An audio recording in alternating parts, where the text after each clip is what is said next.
back with Oasis again. Can you tell we're fans? Oasis. You wouldn't think I was a fan after that shot. Noel and Liam Gallagher confirmed North American leg of their huge reunion tour. Oasis has officially announced the North American leg of their much anticipated 2025 reunion tour. Following a successful resolution of the long-standing feud between brothers Noel and Liam Gallagher, the iconic British rock band will perform a series of concerts in the US next summer. This marks the band's return to North America after 16 years since their last performance in the region. The announcement comes on the heels of their UK and Ireland tour planned for August 2025. On social media, Oasis teased the upcoming tour by sharing photos of large billboards in different cities worldwide featuring the tagline, "Be careful what you wish for." In a playful tone, the band also addressed their American fans, saying, "America, Oasis is coming. You have one last chance to prove that you loved us all along." Fans are eagerly awaiting the historic tour as the band has not performed together since their breakup in 2009. John, just before I let you in with this, one of the things I've noticed, probably just time is a great healer, and I know that obviously Oasis have got a bit of a negative sort of history with the US, certainly with cancelled tours and cancelled gigs and Liam not turning up for certain MTV unplugs and stuff like that, and it kind of rubbed a lot of American fans up the wrong way at the time back in the 1990s. What I have noticed over the past decade, certainly with a lot of reaction channels that react to music, and when they react to Oasis, there's a lot of love there, John, and a lot of appreciation. I watch quite a lot of these guys in the US who do react to Oasis and their appreciation for their music. So this could be their time. This could be their time to sort of make up for those sort of missed chances with building that relationship with the US audiences. But I'm also surprised to see that they're committing to that this early on. I think perhaps maybe that might have been a second run, and maybe in 2026, if things go well in 2025 with the brothers. After Liam's performance last week at the boxing, I think Noel had that sarcastic comment on social media, and I thought, fuck, it's going to kick off again. This is it, they're burning the bridges again, but it hasn't, thankfully. So I was surprised to see this announcement. No, it's staying arm as well, because I'm still, a part of me thinks it's not going to happen. They'll get together and batter each other's fucking heads off the walls, and it'll just fall apart before it even starts. So part of me is thinking a little bit ambitious, this. Might not happen at all. I'd be amazed if we get Edinburgh, let alone over to Chicago and fucking LA and Toronto and places like that. But staying, what he says previously, obviously a new generation appreciating what they're doing on YouTube via reactions and whatnot. I think that's something we've seen over here as well in the last 10, 15 years since they actually split up. There's a new generation who weren't even alive when they were barely alive when they fucking split, let alone when they were in their pomp in the mid-90s through to the early 2000s.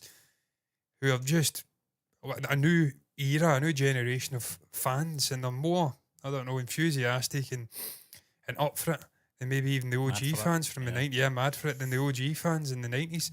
They absolutely love Liam. They love Noel to an extent as well, but I think it's more Liam. They're kicking about with the bucket hats and the Parkers and all of that. They're fucking well up for it, man. And this is guys, like I says, and gals, because there's some gals in there as well, let's be honest, who are probably about one, or maybe even -1 back in 2008 and 9 when they were throwing guitars at each other and going off and into the sunset in different directions. So there's not even in the US, over here, there's a whole new generation grew up without Oasis in their lives in terms of a live act, who appreciate and love the music and love that sort of lightning in a bottle that was them in the 90s. They love these two guys. They love Bonehead. So they're the type of people who are throwing £400-500 at tickets to go and see them, rightly or wrongly. Don't think we ever spoke about that. No. The dynamic ticketing issue. Yeah, joke. Too sore for me to talk about. And then obviously I get a second chance at the Wembley gigs and didn't get the code for that either. Thank you. No, thank you, Liam. See your fishtail Parkers I was going to get, you can shove them up your arse now. And I'm not getting a bucket hat either. Never have done that anyway, because I'm all at Bonehead. You've just got to get it out there. Either baseball cap or just a slaphead. One of the two. I ain't got the hair of Noel.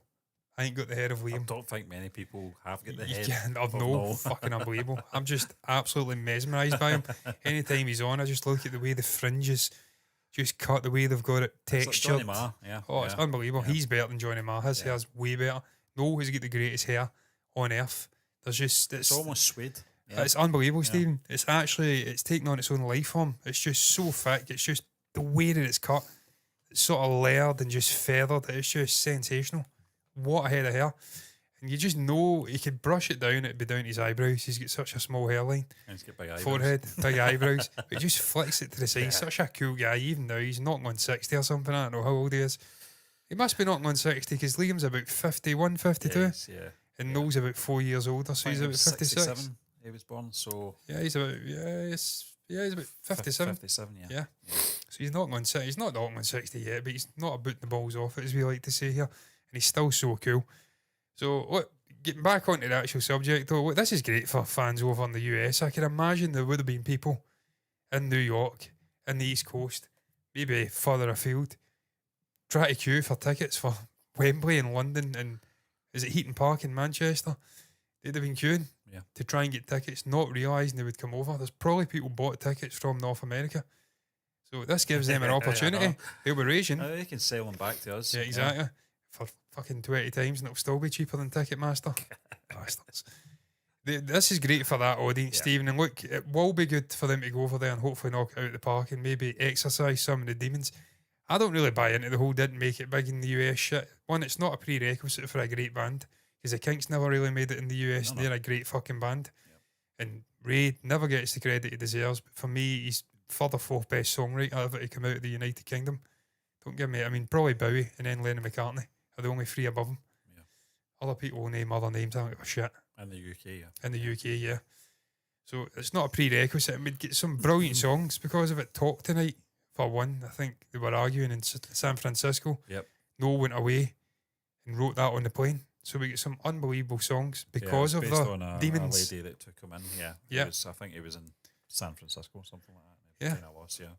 And that's just from the sort of misadventures in the United States. So everything happens for a reason. In terms of the US audience, one of the biggest sellers, the biggest selling song, I think, is Wonderwall. And then I think number 2 is Don't Look Back in Anger. Number 3 Champagne Supernova, because that was released as a single in the US. So there's much love for that single. I know you're a big fan. Champagne Supernova. I like it, John. It's probably just it's kind of lived in with me. You know, it was just one of those ones that was overplayed at the time. I do like it. It's just the layers, though, isn't it? It's that little piano organ thing that I think Bonehead plays. Yep. It's just tremendous. The arpeggiated chords, just the tone. It's just got a it's got a weird builds, It's got an energy to it, the song. Everything about it. Liam's glorious vocals.